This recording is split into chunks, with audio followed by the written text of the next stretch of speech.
are going to start with a very important chapter of biology, that is control and coordination.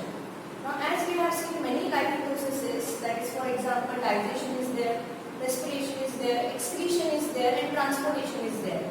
All these life processes are integrated with each other. If we will consider the digestion process, then whenever we are taking the food inside our body, it gets digested because of the digestive system. Now, these life processes are dealt with organ systems. Now, these organs are interrelated with each other. If we will consider different parts of digestive system, then we will come to know that mouth is connected to our esophagus. The esophagus is connected to the stomach, and stomach is connected to the intestine. Now, as we know that all these particular organs, they are interconnected with each other, it is very essential that they should have a particular coordination between them.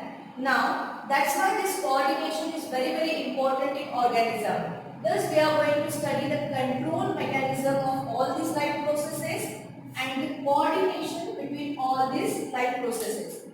Now, as we have studied digestion, respiration, transportation and excretion, all this control and coordination mechanism is just because of one trigger mechanism, that is called as the stimulus.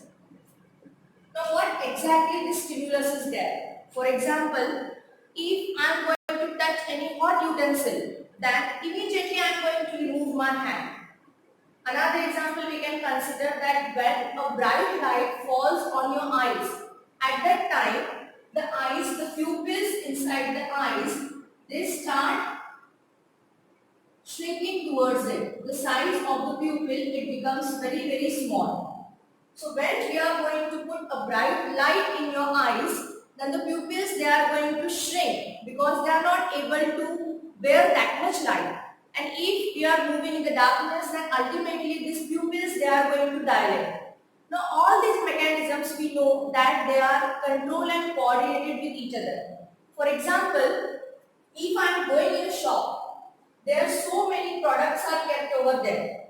And if I have chosen any of the product from there, it is just because that I observe the products, that this message get carried forward to my brain, and from my brain, I come to know that I want to take this particular article.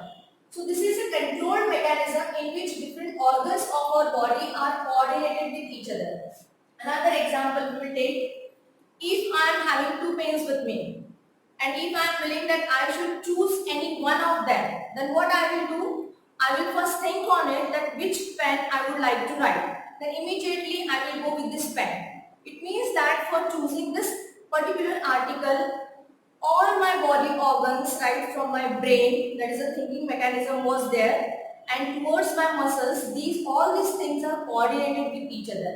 Now, this particular coordination and control mechanism, it occurs in both plants and animals. Now, why this is essential for us? This control and coordination mechanism helps to proceed further for the life processes.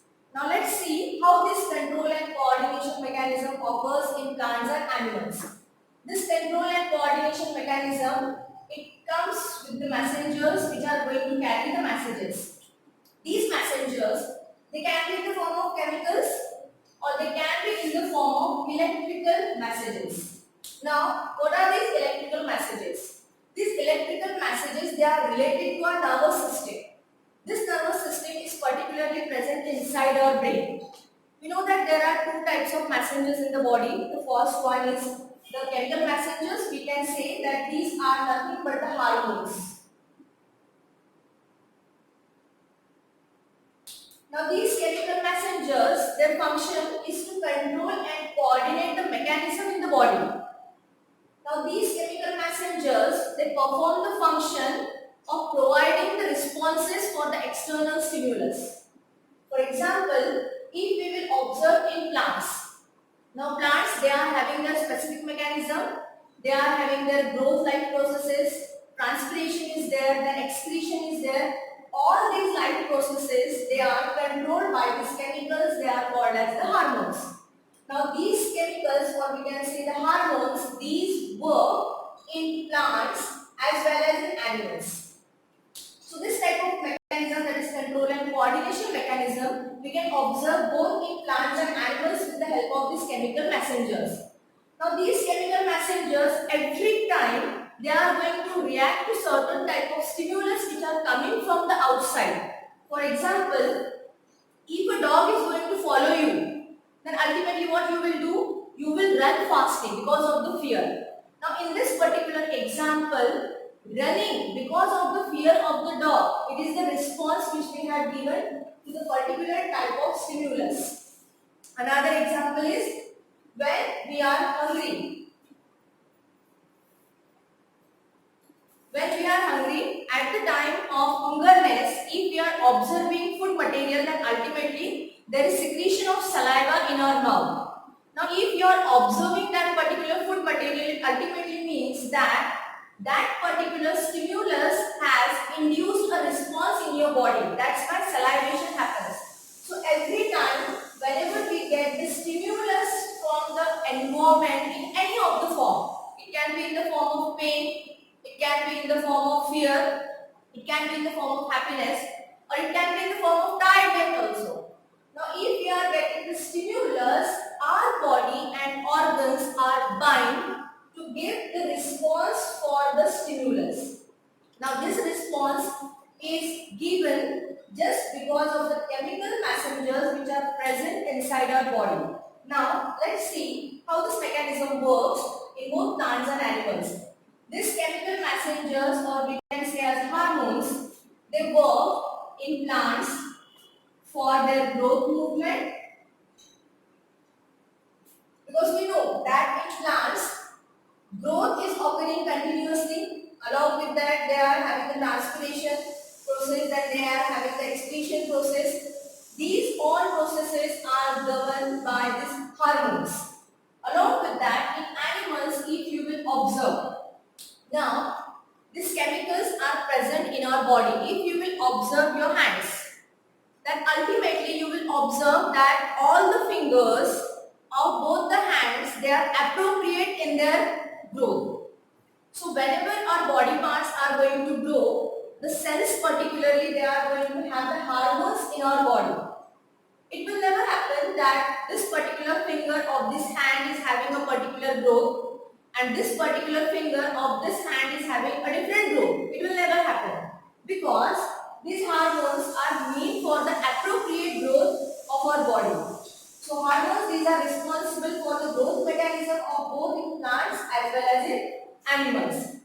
In addition to this, we can see that electrical impulses are also one of the mode of control and coordination in organism's body. Let's see, this electrical impulses, they are related to your nervous system. As I have given you an example that if you are going to touch any hot utensil, then ultimately you are going to remove your hand. Now in this particular process, what we have done, when I was touching that particular utensil, immediately without thinking I have removed my hand.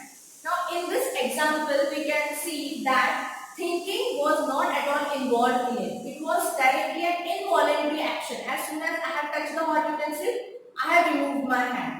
Another example we can have that if suppose I am going to hit on the knee. If suddenly you will have a jerk in your knee, then ultimately you are going to move, you are going to show the movement in your knee. It will also an involuntary action. So this electrical messengers, they are responsible to produce the electrical impulses. That is, without thinking we are going to perform the actions over there. Now these electrical impulses are seen only in animals. Now the reason is why these electrical messengers or electrical impulse or nervous coordination we are able to observe only in animals. The reason behind this is that animals, they have brain. They have the nervous system. As compared to plants, we can say that plants, they lack the nervous system. But animals, as they are having the brain, they are having a proper coordination of this brain with different organs of our body. That's why this electrical messengers or this nervous system in the form of control and coordination, we are able to observe in animals only.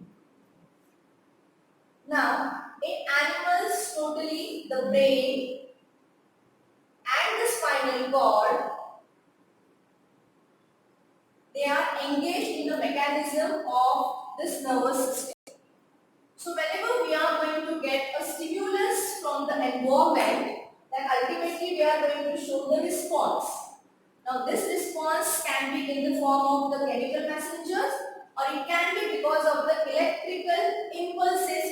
produced inside our body.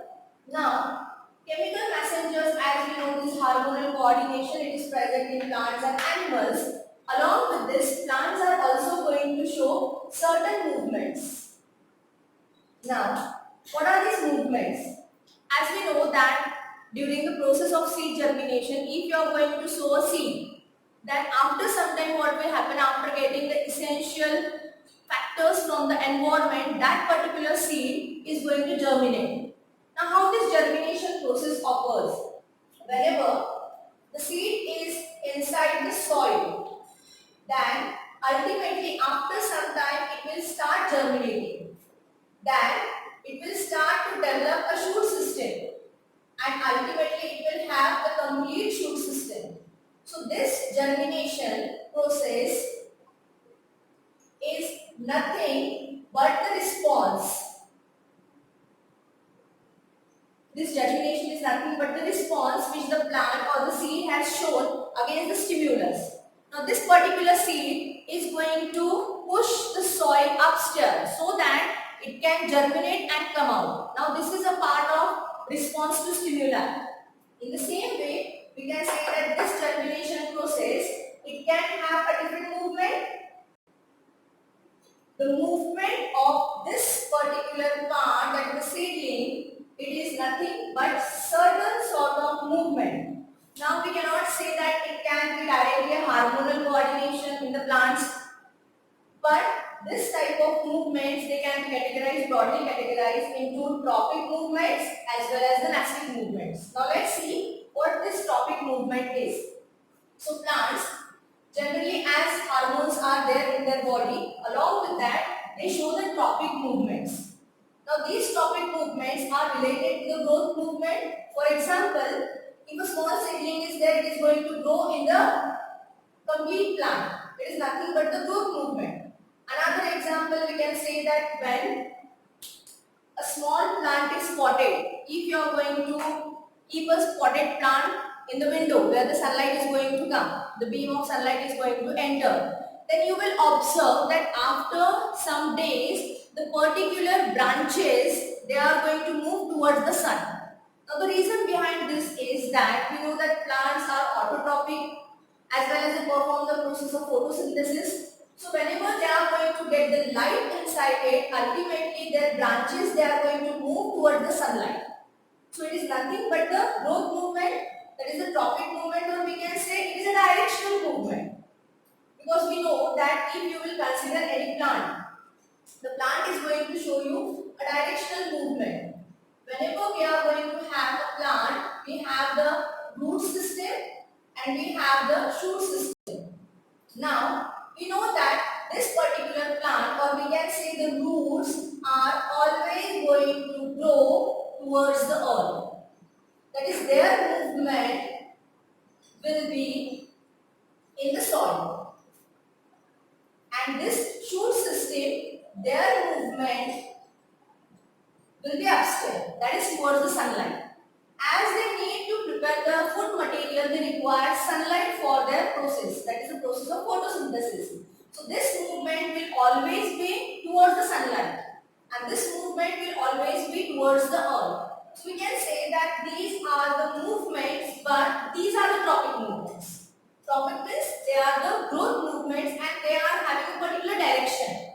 This is towards the sun and this is towards the earth. So these are the tropic movements. We can say these are the directional movements. Now if you will consider another type of movements, we can consider the nastic movements. Now what are these nastic movements? These are the non-directional movements. As we have seen that directional movements or tropic movements, they are going to have a particular direction.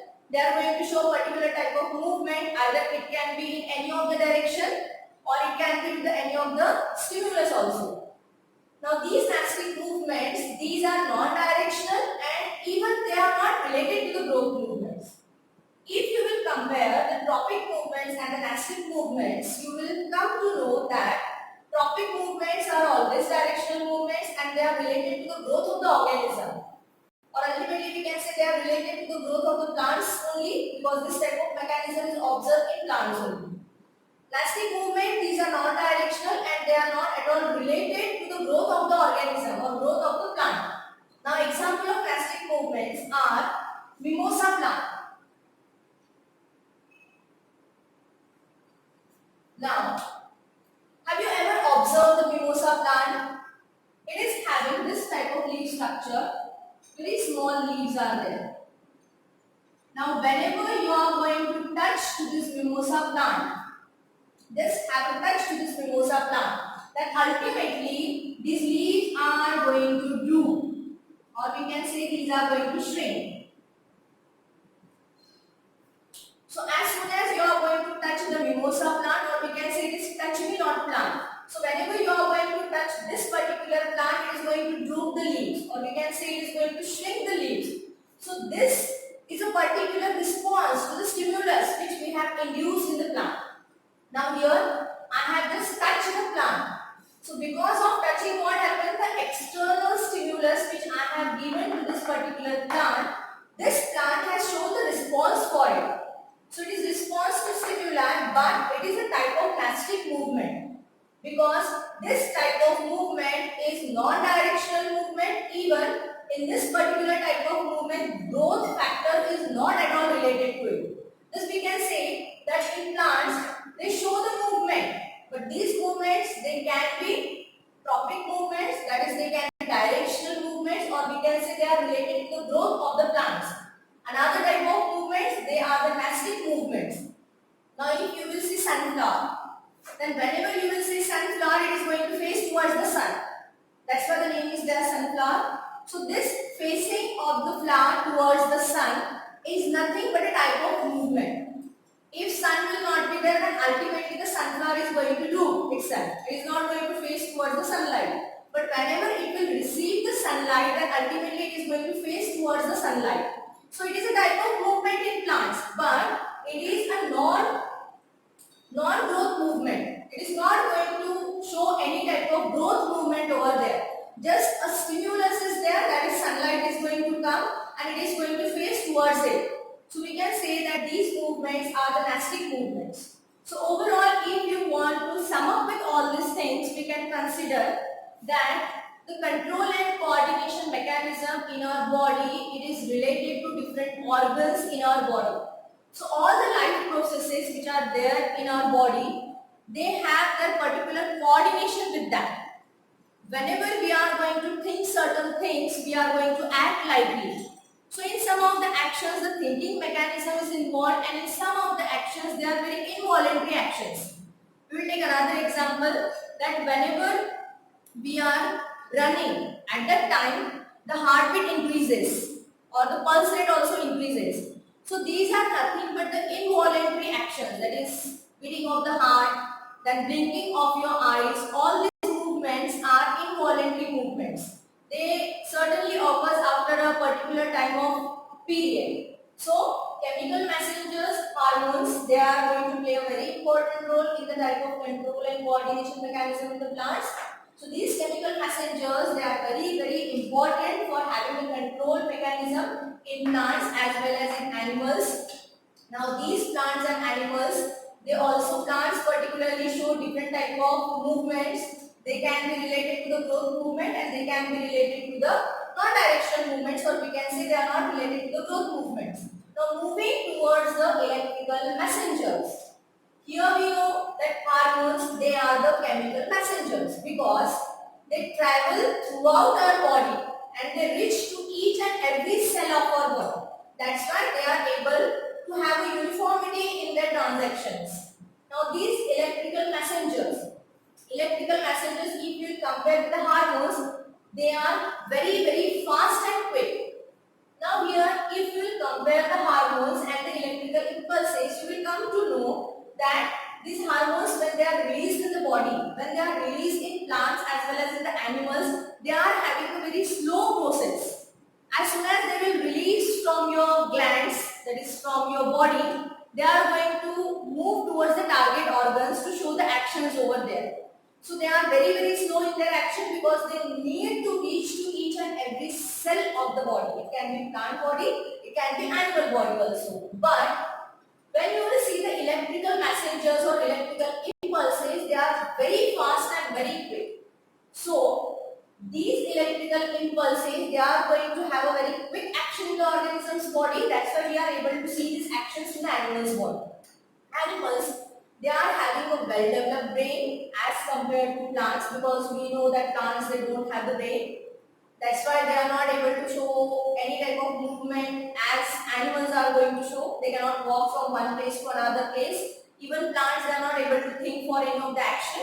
But animals, as they are having a well-developed brain, they can think and they can react accordingly. It can be on their willingness. They can show the voluntary actions as well as involuntary actions are also going on in their body. So these electrical impulses, they are very quick in their nature as they are related to your brain. So these electrical impulses, they are related to your brain and spinal cord. Now, how this control and coordination mechanism is going to occur in your body? Firstly, the electrical impulses, they are going to occur in the animals. So they are the part of the nervous system. Now, animals, they have a specific well-developed nervous system which is going to have brain, spinal cord and different muscles are integrated with that. Now, this particular nervous system is having a structural and functional unit. It is called as neurons. These neurons are responsible for showing the movement, that is showing the impulses which are going on inside the body. Now these particular neurons are only present in the brain and they are not at all present anywhere in the animal's body. So if you will see the electrical messengers, they are just because of this particular structure, that is neuron. So overall we come to know that we are going to have chemical messengers in control and coordination system. The electrical messengers are also there. Then both plants and animals, they are going to show the hormonal system in their body for showing the control and coordination. Animals, they are going to show the electrical impulses in the form of nervous system. Now, the particular structure of neuron, its function and how it is going to establish the control and coordination mechanism in organism, this we are going to share in our next video. Till that time, stay safe and